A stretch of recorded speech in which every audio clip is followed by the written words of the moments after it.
They told her he was a monster. They whispered that he was old, scarred, discarded by society, just like her. That is why her stepmother selected him. It was a cruel joke. Throw away the blind stepdaughter to a man nobody else wanted and secure a small dowry in the process. Naya had not seen the sun in 10 years.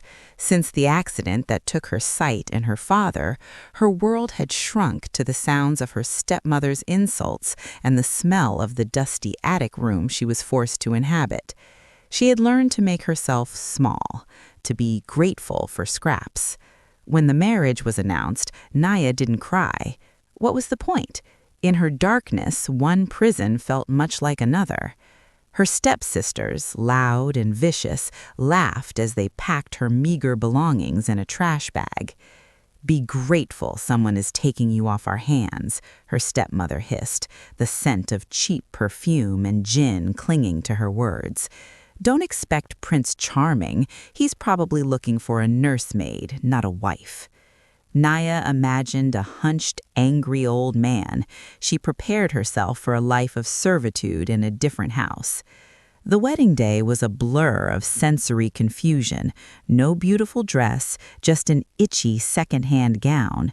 No flowers, just the stale air of a civil registry office. And then him. She felt his presence before he touched her.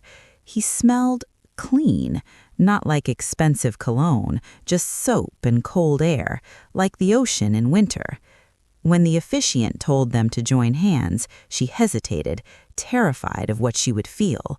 A rough, calloused hand, a trembling, aged grip.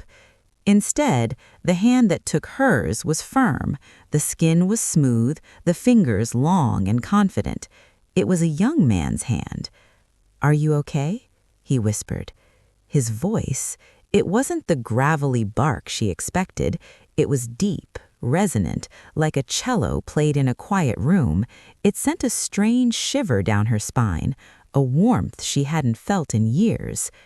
"Yes," she whispered back, her voice trembling. His name, she learned, was Kenji. They drove in silence to what he called his humble apartment. Being blind, Naya relied on sound and motion. The car felt smooth, silent, too smooth for a taxi, but she dismissed the thought. When they arrived, he guided her with a surprising gentleness. He didn't pull or drag her like her stepfamily did. He offered his arm, letting her set the pace. "It's not much," Kenji said as he unlocked the door. "Just 2 rooms, but it's quiet." Naya stepped inside. The air was still. It smelled of nothing. No dust, no food odors, no life. It felt empty. "Where do I sleep?" she asked, clutching her trash bag of clothes. "The bedroom is yours," he said softly. "I take the couch. I work late shifts anyway. You won't be bothered." That night, lying in a bed that felt strangely comfortable, sheets threadbare but clean, Naya listened to the sounds of her new husband in the other room, the soft click of a laptop keyboard, a deep sigh. She was married to a stranger who smelled like the ocean and had a voice like music, but who her stepmother swore was a reject of society. In the dark, Naya wondered which version of the truth was real. The weeks bled into months. Nia's life became a strange routine of navigating a small space with a man who was rarely there. Kenji told her he worked at a logistics factory, long hours, low pay. He would leave before dawn and return late at night, smelling faintly of industrial cleanser. A scent, Nia would later realize, he applied before walking through the door to mask the smell of his high-rise office. What Nia couldn't see was the reality of Kenji Sato. At 28, he was the CEO of Sato Global, a tech conglomerate worth billions. He was arguably the most eligible bachelor in the city. He was also profoundly lonely. He had chosen Nia based on a background check. He needed a wife to stop his board of directors from nagging him about his instability. He chose the blind girl from the abusive family because he thought she would be grateful and quiet. He expected a transaction. He didn't expect her. He didn't expect the way she navigated his minimalist penthouse, which he had stripped of luxuries to maintain the ruse, with such quiet dignity. He didn't expect the way she cooked simple meals for him, waiting up until midnight just to make sure he ate. One rainy Tuesday, Kenji came home from the factory, exhausted from a hostile takeover bid. He collapsed onto the sofa, groaning and rubbed his temples. Nia emerged from the bedroom. Without a word, she moved to the small kitchenette. He heard the kettle boil. A moment later, she was standing before him, holding a steaming mug. "Chamomile," she said softly. "You sound like you carry the weight of the world." Kenji looked up at her. Her eyes, cloudy and unfocused, looked past him, yet she saw him more clearly than anyone he knew. "It was just a hard shift," he lied, his voice thick with emotion. "The foreman was yelling." Nia reached out, her hand finding his shoulder with uncanny accuracy. "You are hard-working, Kenji. Don't let them break your spirit. This small apartment, it is enough, as long as there is peace." Kenji stared at her. He was surrounded by people who wanted his money, his influence, his power. And here was this woman who thought he had nothing, offering him comfort. That night, the great CEO, Kenji Sato, cried silently in the dark while his blind wife held his hand. He realized with terrified certainty that he was falling in love with her, and he realized the depth of his deception. The test came a month later. Nia's sister brothers, bored and malicious, tracked her down. They pounded on the door one afternoon when Kenji was out. They pushed past Nia, laughing cruelly as they surveyed the tiny apartment. "Oh, look at this dump," one sneered.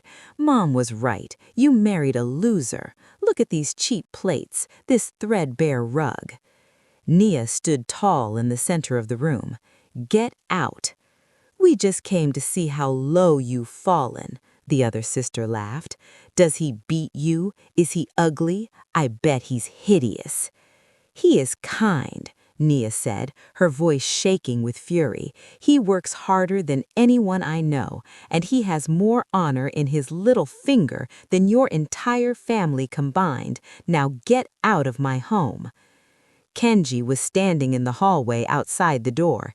He had come home early to surprise Nia. He heard every word. He heard her defend the fake, poor version of himself with fierce loyalty. His heart soared, and then it broke. He couldn't keep lying to her. He entered the apartment, his presence immediately filling the room. The stepsisters turned, ready to mock the husband. They froze. Kenji was not wearing his factory clothes. He was wearing a $5,000 Italian suit. He looked like a GQ model who had just stepped off a private jet. His eyes were cold fire. "Who are you?" one sister stammered. "I am this woman's husband, and if I ever see either of you near her again, I will buy the building you live in and evict you onto the street. Leave." They fled in terror. Nia stood confused, listening to the heavy silence that followed. "Kenji, why did you sound so different? Your voice echoed. And what did you mean about buying their building?" Kenji walked to her. He took her hands. They were trembling. "Nia," he said, his voice thick with regret, "there is something I have to tell you, something terrible I have done." He didn't tell her he was rich, not yet. He was too cowardly. "He had lied about my job. I have connections. I have saved some money, more than I said." Nia frowned. "Okay, why are you sounding so sad about that?"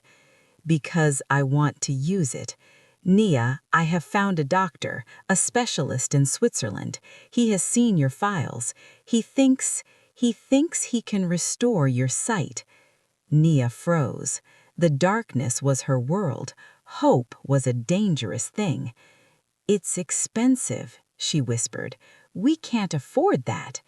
We can. Kenji pressed her hands to his lips. Trust me, please, let me give you the world back.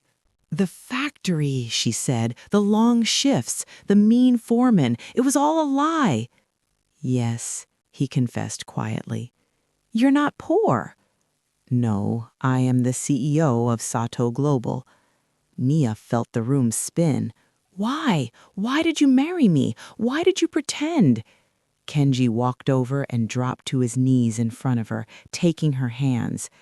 Because I was a coward, because everyone I have ever met wanted something from me. I wanted a wife who wouldn't ask questions. I thought if you couldn't see the wealth, you would just be grateful for peace. Tears welled in Nia's new eyes. You tested me like a lab rat. At first, yes, he admitted, but then, Nia, you fell in love with a man who had nothing to offer you but himself. You defended that poor man to your sisters. You took care of him. You showed me what real value was. He looked up at her, his eyes pleading. I used my money to give you back your sight because I couldn't bear for you to live in the dark anymore. But now I am terrified that now that you can see, you won't want to look at the liar standing in front of you. Nia pulled her hands away. She walked to the window, looking out at the city lights that were now hers. She felt betrayed, manipulated. But then she closed her eyes. She remembered the darkness. She remembered the sound of his voice when he was tired from the factory, the gentleness of his touch when he guided her. The man she loved wasn't the suit or the penthouse. It was the heart underneath. She turned back to him. He was still kneeling, head bowed. Stand up, Kenji, she said. He stood, looking miserable. Nia walked up to him. She reached up and touched his face, her eyes open this time, mapping the features she had only known through touch. You have a lot of making up to do, she said sternly. Hope flickered in his eyes. Anything. Tell me what you want. Nia looked around the opulent, cold penthouse. For starters, she smiled, a true smile that lit up her new eyes.